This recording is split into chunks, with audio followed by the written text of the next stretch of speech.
James spent 3 months hitting every rooftop bar in Bangkok, swiped through hundreds of profiles on 4 different apps, even joined that expensive CrossFit gym in Thonglor, the one where membership costs more than most Thais make in a month.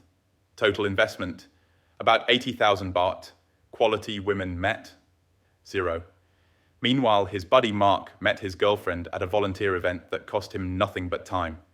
She's a marketing manager, speaks perfect English, comes from a good family. They've been together 8 months now, and her parents love him. The difference? Mark understood something most foreigners completely miss about where good Thai women actually spend their time. And it's not where you think. Most foreigners are hunting in all the wrong places, and it's costing them more than money. It's costing them real opportunities with quality women who are right there, just not where you're looking. Here's what nobody tells you. There is no magical good girl zone in Thailand where quality Thai women are just waiting around for foreign guys to discover them. The whole concept is flawed from the start. You've been sold this fantasy that if you just avoid the obvious tourist traps, walking street, nana, cowboy, and hit the respectable places, you'll find different women. But here's the uncomfortable truth. Even outside the bar zones, women can be running the exact same playbook. Let me tell you about the salon girl trap. This happened to a guy I know. Let's call him David. He's proud that he never goes to bar areas, thinks he's smarter than the typical sex tourist. One day, he's getting a haircut at a nice salon in a respectable area. The girl cutting his hair is sweet, professional, speaks decent English. They chat. She seems genuinely interested in his work, his life in Thailand. She suggests meeting for coffee. Not a bar, just coffee. David's thinking, finally, a normal Thai woman who's not after money. They meet, have a great conversation. She brings 2 friends along the second time, also nice, educated-looking women. They suggest going to a nicer place for drinks. 3 hours later, David's staring at a bar tab for 12,000 baht. The salon girl and her friends had ordered premium whiskey, expensive food, and somehow every drink became a double. When he hesitated about paying, they got cold fast. Turns out this whole setup was orchestrated. The salon girl gets a cut, the friends get paid, and David learned that geography doesn't determine authenticity. The lesson? Scammers don't wear signs. They adapt. They know foreign guys avoid certain areas, so they hunt where foreign guys feel safe. But here's where it gets interesting. There actually are places where you'll find more professional, educated Thai women. The key is understanding when and why they're there. Business districts during after-work hours between 6 and 8 p.m. This is golden hour, not for photography, but for meeting working professionals. Office areas like central business districts have restaurants and bars filled with women who have real careers, university educations, and enough money to split the bill. Career women in major Thai cities deal with international colleagues every day. Being Western isn't special. Being interesting, successful, and culturally aware is.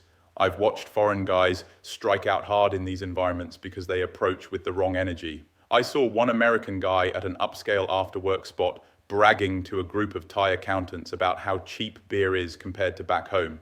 They politely excused themselves within 10 minutes. CrossFit gyms, rock climbing walls, running clubs, Latin dance classes, these are actually solid places to meet quality women, but not for the reasons most guys think. It's not because good girls work out, it's because these environments filter for character traits that matter in relationships. Consistency, discipline, and the ability to stick with something challenging. The real connections happen after you've been showing up consistently for weeks. When women see you struggle through workouts, handle frustration when learning new dance moves, or push through when things get difficult, that's when they start to respect you as a person, not just see you as another foreign guy passing through. I know a German guy who met his girlfriend at a climbing gym. He'd been climbing there for 6 months before they even had a real conversation. She watched him progress, saw how he helped newer climbers, noticed he cleaned up after himself and was respectful to the staff. By the time they went for coffee, she already knew his character. That's the difference between these environments and dating apps or nightlife. You can't fake effort when someone sees you train every week. Your true personality comes out when you're frustrated, tired, or challenged. Sounds good, right? Here's what actually happens. Most foreign guys show up once, maybe twice, thinking they'll instantly connect with someone. But these activities filter harder than you think. Volunteering and language exchange events create the most balanced power dynamics for meeting Thai women. Nobody's trying to impress anyone with money. There's a shared purpose, and the focus isn't on dating, which paradoxically makes it better for forming genuine connections. Language exchanges are particularly interesting because the power dynamic is naturally balanced. You help them with English, they help you with Thai. There's mutual benefit mutual respect, and you get to see how someone handles learning and teaching, which tells you a lot about their patience and character. But even here, you need to check your motivations. Thai women can sense when foreign guys are volunteering just to meet women versus genuinely caring about the cause. The ones worth meeting are there for the right reasons, and they expect the same from you. I met one volunteer who told me she deliberately avoids foreign guys who show up to events and immediately start asking personal questions or trying to get contact information. She's there to help kids learn English, not to get picked up. The foreign guys she respects are the ones focused on the work, who let relationships develop naturally over time. Let's talk about dating apps because everyone's using them, but most foreign guys are doing it completely wrong. Your profile is telling a different story than you think. Photos taken during obvious vacation moments, bios mentioning Thailand's affordability, talking about exploring or adventure. This screams temporary visitor, not serious relationship material. The profiles that work follow a simple framework: one clear headshot, one social proof photo showing you have friends here, one hobby shot that demonstrates local integration. Your bio should show you're building a real life here, not just passing through. Here's the reality check most foreign guys aren't ready for. Educated Thai women have leveled up significantly in the past decade. 10 years ago, being foreign put you in the top 20% automatically. Now, you're competing for middle tier at best. University-educated Thai women in their 20s and 30s are increasingly choosing to date Thai or Chinese men. The numbers of Chinese men in Thailand's dating scene have exploded over the past 5 years. Bill splitting is becoming normal among educated women. The days of every Thai woman expecting foreign men to pay for everything are fading fast. You're no longer automatically interesting just for being Western. You're competing on merit, your personality, your stability, your ability to contribute to a relationship as an equal partner. Let's address the elephant in the room. Most foreign guys end up dating women from lower socioeconomic backgrounds because it's easier. Here's the uncomfortable truth about class. Working class Thai women are more likely to be impressed by foreign attention, more accepting of cultural differences, and more willing to overlook social awkwardness. Middle and upper class Thai women have higher standards and more options. This creates a problem most guys won't admit. They date down economically, but expect upper-class treatment and respect. They want women who are grateful for their attention, but also educated, cultured, and sophisticated. You can't have both. If you're dating someone from a different social class, acknowledge that reality and the responsibilities that come with it. My friend Marcus dated a university student for 6 months. Everything seemed perfect. She was learning English to communicate with his family. They were talking about traveling together. She seemed genuinely interested in building something long-term. Then she brought him home to meet her parents. Marcus is tattooed, works online, doesn't fit the traditional image of a stable provider. Her father took one look at him and shut it down immediately. Not discouraged, forbade it.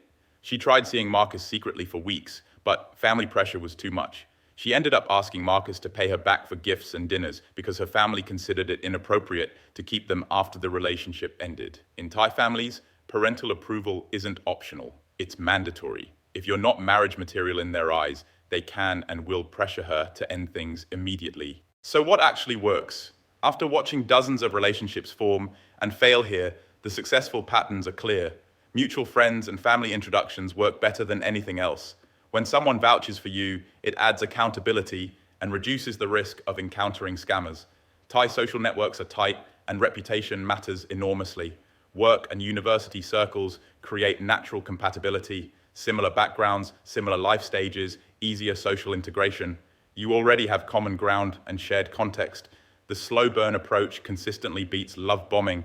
Consistency over months builds trust and demonstrates your character. Thai women have seen too many intense foreign relationships crash and burn quickly.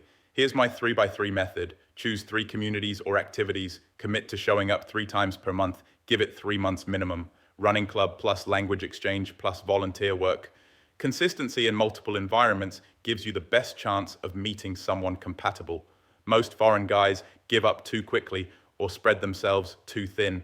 They try everything once instead of committing deeply to a few things. Quality women want to see your character over time, not just your charm in a first impression. Let me give you the red flag patterns that successful expats learn to spot immediately. The emergency escalator, serial family crises that always require money.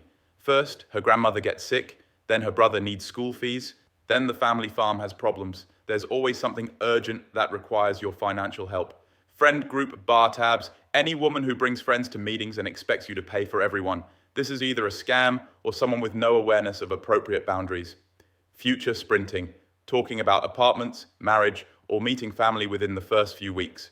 Real relationships develop gradually.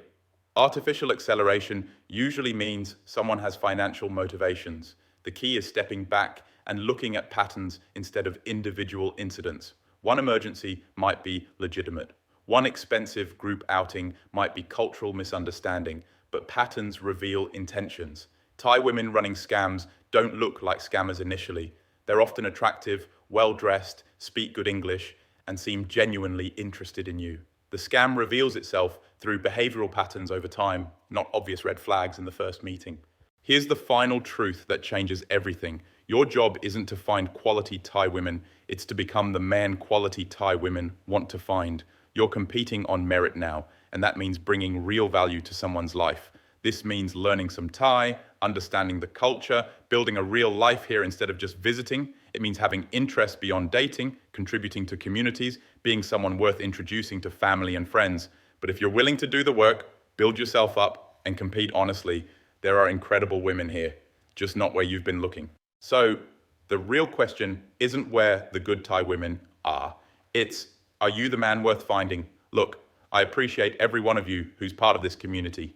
The stories, the comments, the support, it's what makes Real Talk Thailand more than just a channel. So if you got value from this, hit that like button, subscribe if you haven't already, and share your own experiences down below. You never know who your story might help. See you on the next one. Peace.